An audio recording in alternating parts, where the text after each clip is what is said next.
Hello दोस्तों, कैसे हो आप सभी। ठीक है, तो आज हम हिंदी के कुछ वर्ण विचारों के बारे में पढ़ेंगे। ठीक है, वर्ण विचार किसे कहा जाता है। ठीक है, तो किसी भाषा के व्याकरण ग्रंथ में इन तीन तत्वों की विशेष और आवश्यक रूप से विवेचना की गई है। ठीक है, किसी भाषा के जो ग्रंथ होते हैं इनको तीन भागों में बांटा गया है, वर्ण, शब्द और वाक्य। ठीक है, तीन वाक्यों में बांटने के बाद में वर्णों की संख्या 44 वर्ण होते हैं। ठीक है, हिंदी में 44 वर्ण होते हैं। वर्णों को दो भागों में बांटा गया है, स्वर और व्यंजन। पहला स्वर, दूसरा व्यंजन है। ठीक है, स्वर क्या होते हैं? स्वर वे ध्वनि होती हैं जिनके उच्चारण के समय किसी अन्य ध्वनि की कोई आवश्यकता नहीं होती है। ठीक है, मतलब स्वरों के उच्चारण के समय में ध्वनि की कोई आवश्यकता नहीं होती है, स्वर कहलाते हैं। हिंदी में जो स्वर हैं वो 11 होते हैं। हिंदी में स्वरों की संख्या 11 बताई गई है। ठीक है, ए, आ, ई, उ, ए, आई, ओ, औ और ऋषि। ठीक है, ये 11 स्वर होते हैं। ठीक है, स्वरों को दो प्रकार से बांटा गया है। ठीक है, स्वरों को दो प्रकार से बांटा गया है। पहला है ह्रस्व स्वर, दूसरा है दीर्घ स्वर। दीर्घ स्वर का दूसरा नाम है संयुक्त स्वर। ठीक है, दीर्घ स्वर को संयुक्त स्वर भी कहा जाता है। ठीक है, इस प्रकार के जो स्वर होते हैं उनके उच्चारण में कम समय लगता है। ठीक है, जो ह्रस्व स्वर होते हैं इनके उच्चारण में बहुत ही कम समय लगता है इनको उच्चारित करने के लिए। ठीक है, ये स्वर कौन कौन से हैं? ए, ई, उ। ठीक है, दूसरा है दीर्घ स्वर। इनको संयुक्त स्वर क्यों कहा जाता है? क्योंकि ये इनको बोलने में पहली बात तो ज़्यादा समय लगता है। ठीक है, इनको मात्रा द्वारा भी दर्शाया जाता है, मतलब जो दीर्घ स्वर होते हैं इनको मात्राओं के रूप में प्रदर्शित किया जाता है। ठीक है, क्यों? क्योंकि देखो आ, ठीक है, आ में कौन सी है? ए प्लस ए इक्वल टू आ। ठीक है, इस प्रकार से ई, उ, बड़ा ऊ। ठीक है, ए, आई, ओ और औ। ठीक है, ये दीर्घ स्वर हैं। ठीक है, ए की कोई मात्रा नहीं होती है। यहाँ पर हम मात्रा की बात करें तो ए की कोई मात्रा नहीं है। ठीक है, आ की मात्रा ये होती है, ई की मात्रा ये होती है, बड़ी ई की मात्रा ये होती है उल्टी तरफ से। ठीक है, ऊ की मात्रा नीचे से ऐसे घूम के इस प्रकार से होती है। ठीक है, बड़ा जो ऊ है उसकी मात्रा उल्टा। ठीक है, ए की मात्रा ऐसे जो डंडा होता है उसके ऊपर ए की। आई की मात्रा डबल। ठीक है, ओ की मात्रा सिंगल, औ की मात्रा ये और ऋषि की मात्रा किसी भी शब्द के नीचे ये वाला चिन्ह होता है। ठीक है, फिर उसके बाद में व्यंजन। ठीक है, दूसरे नंबर पर आता है व्यंजन। ठीक है, व्यंजन क्या होते हैं?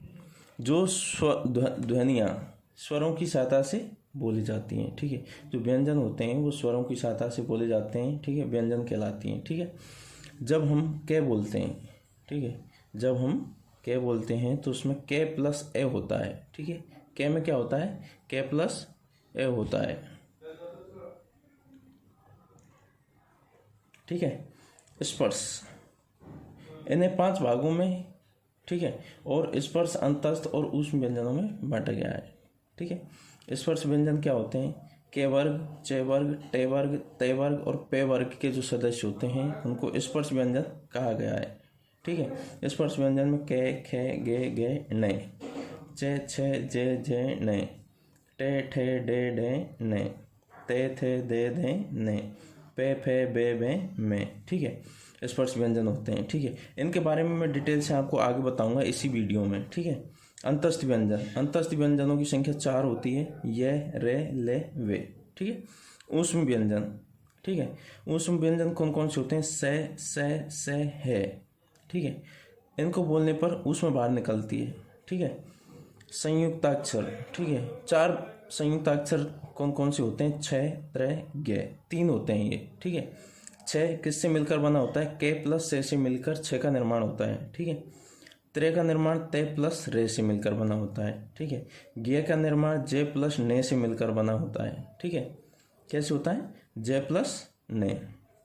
ठीक है, हिंदी वर्णमाला में 11 स्वर हैं। ठीक है, हिंदी वर्णमाला जो है उसमें 11 तो स्वर हैं और 33 व्यंजन हैं। ठीक है, और उसके अलावा 3 संयुक्त अक्षर हैं। ये जो 6, त्रय, गे आपको दिख रहे हैं ये इसमें अलग से हैं। ठीक है, इसमें कुल 44 वर्ण हैं। ठीक है, उसके बाद में वर्णों के उच्चारण स्थान। ठीक है, वर्णों के उच्चारण स्थान के आधार पर क्या मतलब भाषा को शुद्ध रूप में बोलने और समझने के लिए जो विभिन्न वर्ण होते हैं उनके उच्चारण स्थानों को जानना आवश्यक है। ठीक है, तो हम उनके बारे में जानेंगे। उनके बारे में कैसे कि वर्ण, उच्चारण स्थान और वर्ण ध्वनि का। ठीक है, पहला है ए, आ, के वर्ग और विसर्ग। ठीक है, इनका उच्चारण स्थान कहाँ पर होता है? कंठ, कोमल, तालु। मतलब कंठ और जो अपना तालु होता है, ठीक है, उसके बीच में होता है, इनको कहा जाता है कंठे। ठीक है, इनको क्या बोलते हैं? कंठे बोलते हैं। ठीक है, फिर उसके बाद में ई, च वर्ग, ये और से। मतलब छोटी इमली, बड़ी इमली, च वर्ग, ये और से जो होते हैं वो तालु से बोले जाते हैं। ठीक है, अपना जो तालु होता है उससे बोले जाते हैं, इसीलिए इनको तलब कहा जाता है। ठीक है, उसके बाद तीसरे नंबर पे हैं ऋषि, टे वर्ग, रे रस्सी और से षटकोण। ठीक है, इनको क्या बोला जाता है? मूर्धा बोला जाता है। ठीक है, इनको मूर्धन कहा जाता है। ठीक है, ले, ते वर्ग, ले और से। ठीक है, ये जो होते हैं ना, ले, ते वर्ग के जो जितने भी वर्ण हैं, ले और से स्लेट, ठीक है, जो है उनको दांत से बोला जाता है। ठीक है, इनको दंत कहा जाता है। ठीक है, उसके बाद में अब हम पढ़ते हैं 5वें नंबर पे क्या आते हैं? 5वें नंबर पे आते हैं अपने उ, बड़ा उ, पे और पे वर्ग के जितने भी सदस्य हैं। ठीक है, तो इनको बोला जाता है। ठीक है, अब क्या है कि ओष्ठ। ठीक है, ओष्ठ क्या होते हैं? इनको ओष्ठ कहा जाता है। ये होठ से बोले जाते हैं। ठीक है, ये क्या होते हैं? होठ से बोले जाते हैं। ठीक है, अंग, अणे, ने, ने और में। ठीक है, ये क्या है? ये अंदर ही अंदर नाक से बोले जाते हैं। इनको नासिक कहा जाता है। ठीक है, इनको क्या कहा जाता है? नासिक कहा जाता है। ठीक है, यहाँ पर 7वें नंबर पे हैं ए और आई। ठीक है, मतलब छोटा ए और आई। ठीक है, इनको कंठ से और तालु से दोनों से बोला जाता है। इनको कंठ तालव भी कहा जाता है। ठीक है, उसके बाद में 8वें नंबर पे हैं ओ और औ। ओ, औ मतलब कंठ और होठ, जो अपने होठ हैं उनसे बोला जाता है। इनको कंठोष्ठ कहा जाता है। क्या कहा जाता है? कंठोष्ठ। ठीक है, उसके बाद में 9वें नंबर पे है वे। ठीक है, वे। ठीक है, इनको दंत और ओष्ठ, दांत और जो होठ होते हैं उनके बीच से जो ध्वनि निकलती है उनसे वे का निर्माण होता है, दंतोष्ठ। इसको दंतोष्ठ कहा जाता है। ठीक है, और सबसे जो लास्ट में है 10वें नंबर पे वो है अपना है। ठीक है, इसको क्या कहा जाता है? स्वर यंत्र कहा जाता है। ठीक है, स्वर यंत्र कैसे? क्योंकि ये अली जीवा, ठीक है, जो है वो अपनी जीवा से ही रिप्रेजेंट होता है। ठीक है, उसके बाद में अपन चलते हैं आगे की ओर। तो आगे उच्चारण की दृष्टि से व्यंजन। ठीक है, स्वर हो गए अपने, उसके बाद व्यंजन। व्यंजनों को उच्चारण के आधार पर, जैसे अपन बोलते हैं ना, तो उसके आधार पर व्यंजनों को 8 भागों में बांटा गया है। ठीक है, पहला है स्पर्शी व्यंजन, दूसरा संघर्षी व्यंजन, तीसरा स्पर्शी संघर्षी। ठीक है, चौथा है नासिक व्यंजन। ठीक है, 5वां है पार्श्विक व्यंजन, 6वां है प्रकंपित व्यंजन, 7वां उत्क्षिप्त व्यंजन और 8वां है संघर्षहीन व्यंजन। ठीक है, फर्स्ट में हम बात करते हैं स्पर्शी व्यंजन की। ठीक है, तो ये वे व्यंजन होते हैं जिनके उच्चारण में, ठीक है, जैसे हम इन व्यंजनों को बोलते हैं तो अपने जो फेफड़े होते हैं उनसे ये हवा छोड़ी जाती है। ठीक है, तो वो वाग यंत्र के किसी अवयव का स्पर्श करती है, मतलब वो किसी को भी स्पर्श कर लेती है। अपन जो बोलते हैं ना, अपना जो मुंह होता है उसके किसी भी यंत्र को ये स्पर्श कर लेती है और फिर उसके बाद में बाहर निकलती है। ठीक है, ये स्पर्शी व्यंजन कहलाते हैं। ठीक है, इसमें कौन कौन से होते हैं? के जो वर्ग है उसके सारे सदस्य होते हैं। ठीक है, लास्ट का जो 5वां अक्षर है उसको छोड़कर टे वर्ग के सारे होते हैं, ते वर्ग के और पे वर्ग के। ठीक है, इतना याद रखना है आपको। ठीक है, उसके बाद अपन बात करते हैं संघर्षी व्यंजन। ठीक है, संघर्षी व्यंजन क्या होते हैं? संघर्षी मतलब आपको खुद को पता चल रहा होगा कि संघर्षी मतलब जो भी अपन बोलते हैं ना, वो घर्षण के साथ में हवा बाहर निकलती है बोलने के साथ में। इनको बोलने के जैसे से, है, खे, जे, फे, मतलब इनको अपन जैसे बोल रहे हैं ना, तो घर्षण करती हुई अपनी वायु बाहर निकल रही है। ठीक है, उसके बाद में तीसरा आता है स्पर्श संघर्षी। ठीक है, इसमें क्या होता है? इसमें जो संघर्षी होता है उससे ज़्यादा टाइम लगता है और जो अपन बोलते हैं वो एक स्पर्श के रूप में बाहर निकलता है। ठीक है, अब वो कैसे? इसमें जैसे चे, चे, छे, जे, जे। मतलब टाइम लग रहा है ना, ठीक है। इसमें टाइम के साथ साथ में ऊष्मा भी बाहर निकलती है, ठीक है, स्पर्श करते हुए संघर्ष, ठीक है। उसके बाद में अपन बात करते हैं नासिक, ठीक है। नासिक की अपन बात करते हैं तो इनमें हवा का प्रमुख नाक से निकलता है, ठीक है। अपन को इसको देख के ही पता चल रहा है कि नासिक का मतलब क्या होता है, ठीक है।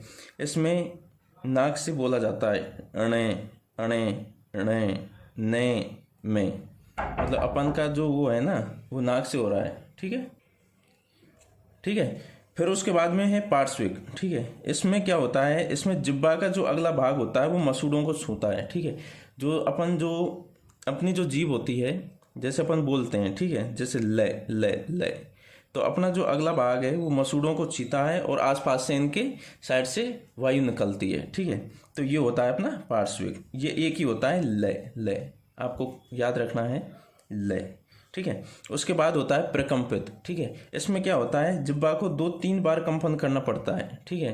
प्रकंपित मतलब बार बार कंपित होती है ये, ठीक है, जीभ अपनी, ठीक है, रे, रे, रे, रे, मतलब बार बार कंपित होती है, ठीक है। उसके बाद में 7वें नंबर पर आता है उत्क्षिप्त, ठीक है। 7वें नंबर पे क्या आता है, उत्क्षिप्त आता है, ठीक है। इसमें क्या होता है, जिह्वा की नोक झटके से नीचे गिरती है, ठीक है, जैसे day, day, day, day, day, मतलब ऊपर जैसे ही टच करती है तुरंत नीचे गिरती है, ठीक है। ये होता है उत्क्षिप्त। उसके बाद में आता है संघर्षहीन, ठीक है। संघर्षहीन क्या होता है, इसमें हवा बिना किसी संघर्ष के, ठीक है, बिना किसी रुकाव के डायरेक्ट ही बाहर निकल जाती है। जैसे अपन बोलते हैं ये, वे, बस। इसमें अपन को ज़्यादा कुछ दबाव नहीं देना पड़ता, ना कोई संघर्ष होता है इस अक्षर में, ठीक है। ये, वे, इस प्रकार के वर्ण होते हैं, ठीक है। अब अपन बात करें स्वर तंत्रियों की स्थिति के आधार पर, ठीक है। तो स्वर तंत्रियों की स्थिति के आधार पर 2 प्रकार के होते हैं ये, ठीक है। स्वर तंत्रियों की स्थिति के आधार पर 2 प्रकार के कौन कौन से होते हैं, पहला है घोष और दूसरा है अघोष, ठीक है। घोष किसे कहा जाता है, जिस वर्ण को अपन बोलते हैं उसमें नाद या गूंज उठती है, ठीक है, उसमें नाद या गूंज उठती है, उसको अपन घोष कहा जाता है, ठीक है। ये कौन कौन से होते हैं, क वर्ग के लोग, च वर्ग के सदस्य और सभी वर्गों के अंतिम 3 वर्ण, ठीक है, घोष वर्ण कहलाते हैं, ठीक है। जैसे क है, खे, गे, घे, ठीक है।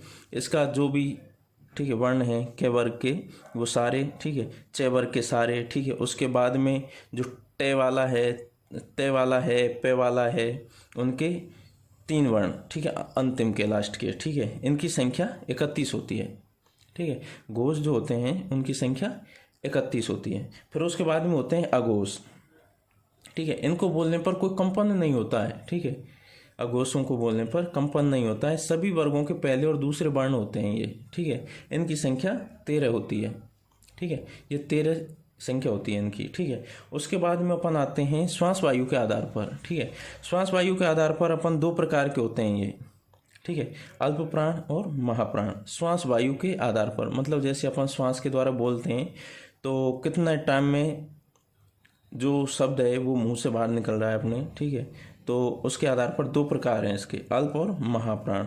वैसे तो आपको देख के पता चल रहा होगा, अल्प प्राण का मतलब होता है श्वास कम मात्रा में मुख से बाहर निकलती है, मतलब ये बहुत ही कम टाइम लेता है और मुख से बाहर निकल जाता है, ठीक है।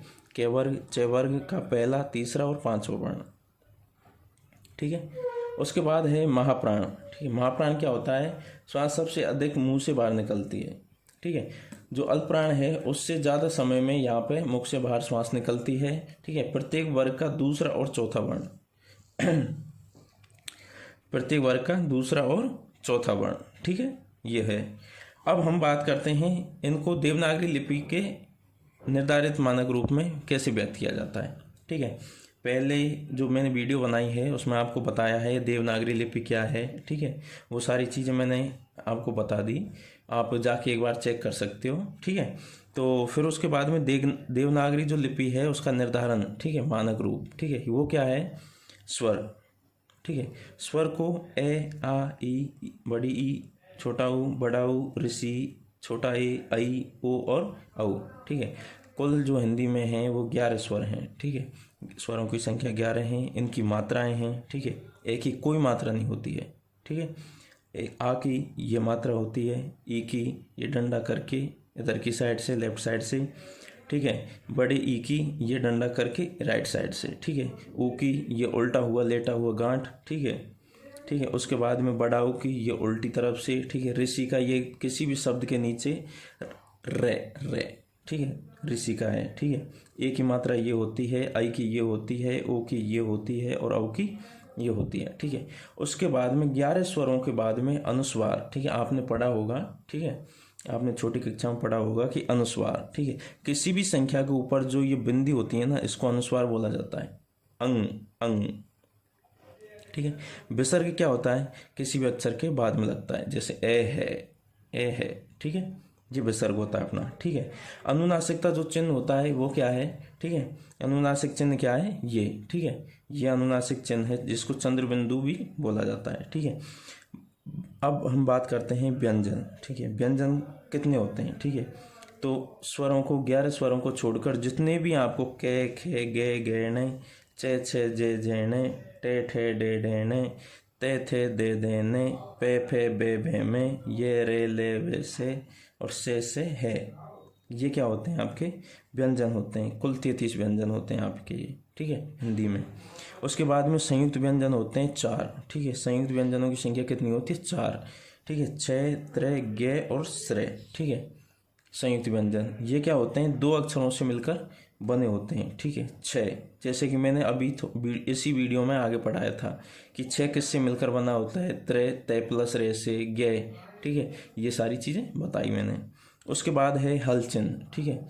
हल चिन्ह ये होता है, हल का मतलब होता है हलंत चिन्ह। जैसे कोई शब्द है, ठीक है, जैसे आप कोई भी शब्द ले लीजिए, उसके नीचे अगर आप ये चीज़ लगा देते हो ना, तो ये क्या होता है, आपका हल चिन्ह होता है, ठीक है, जिसको हलंत चिन्ह बोला जाता है, ठीक है। उसके बाद में है ग्रहित स्वर, ठीक है, ग्रहित स्वर, ठीक है। ये क्या होता है, ओ, खे, जे और फे, ठीक है, ये आपके ग्रहित स्वर होते हैं, ठीक है।